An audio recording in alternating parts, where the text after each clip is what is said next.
Revival is not just people praying loud. Revival is a testimony of a people that are completely submitted to God. In Acts of the Apostles chapter 15 verse 26, he said Paul and Barnabas, he said these be the men that hazarded their lives for the gospel. I read stories of revival and I told myself, Lord help me. This Christianity we are doing, have we begun? Have we begun? People that were so submitted to God, they were willing to let go of everything. I read the story of how the Bible was transited from one generation to generation. There were many families, when they know you have a copy of the Bible, they tie you to the stake and they burn your family in your presence. You watch your family burn for you to bring the Bible. This man will say no. Just because they wanted the Bible, because the goal was to burn every remaining word of God, so that a generation will not have the word of God. Men were willing to give up their families for the word of God to be transferred. And today we have the Bible, we throw a copy on the bed, throw one on the wheel. We don't know the spirit of revival. It's a spirit of absolute submission to God. I read the story of Perpetua and Felicity. A woman and her slave, pregnant. They gave her an option to deny God or they will kill her. She said she will not. They kept her in prison until she was delivered of her baby, and they brought her to the arena. A woman who just gave birth, injured all over, but there was conviction too strong that could not be changed. They brought her to the arena and she was torn apart by white beasts. Those were the things that fueled the conviction of the church. The church of the first order were not powered by testimonies of God bless you. They were powered by the deaths of the martyrs that refused to deny the faith. So even in the face of death, they stood their ground. That's why when you study church history, you will never find birthdays. It's only death days they found, because your death was more important than your birth. They want to know, how did you depart from this world? What was the depth of your conviction? What were you able to withstand for God? I read the story of Polycarp, the bishop of Smyrna, who was the disciple of John the Beloved. He was 86 years old when they came to abduct him, and they told him he could escape. He said no. He wanted to leave a testimony for the church. Even though he had opportunity to escape, he stood there, and when his captors came, he gave them food to eat, and when they finished, he followed them out. And they told him to deny Jesus. He said, for 86 years my master have been good to me. How can I deny him at this hour? And they wanted to tie him, to burn him. He said, no, don't bother. I've spoken with the Lord already. I have the stamina to stand. And he was born to death. And while he was dying, he was singing hymns. And when the church heard it, there was a revival.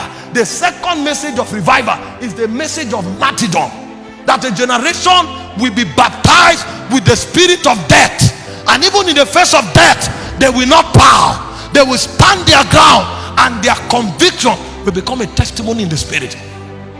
We have a church today that comes to God only for what God offers. We don't know the church that is willing to give up herself anymore.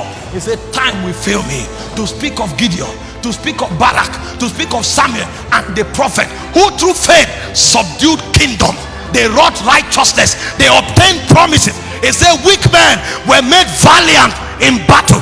It said in the face of deliverance, they denied it that they may receive a better resurrection. It said men were sawn asunder. Women received their dead back to life. What was the power that regulated them? It was the spirit of martyrdom. Jesus came and said, some of you will be in prison for 10 days. He said, but if you do not deny my name, I will give you a crown of life. The power of revival is the power over death. That when the church is marching on, she doesn't bother what is by her way. None will break their rank. They can walk through fire. They can walk through death. Their testimony will remain the same. It is always Jesus. We will not be careful to answer you in this matter. You can make the fire 7 times hotter. We will not bow. Oh King, we will not bow. You can make it 7 times hotter. We will not bow. And even while they were being thrown to death, they were singing songs of praise. And suddenly the king saw a 4th man in the fire. Is it not 3 men we threw into the fire? How come I see 4 men? And he said the 4th man looks like the son of the highest. When we embrace martyrdom, then the outpouring can come. If our gospel is about what God can give alone, then we are not ready for revival, because there's a place where your life will be demanded of you. In Matthew 24 from verse 9, it says you will be delivered up for affliction, you will be delivered up to be killed. It said many will hate you. It said there will be betrayers and there will be offenses, because iniquity shall abound, the love of many shall wax cold. But it says him that endures to the end. It's not he that I deliver, he that endures to the end.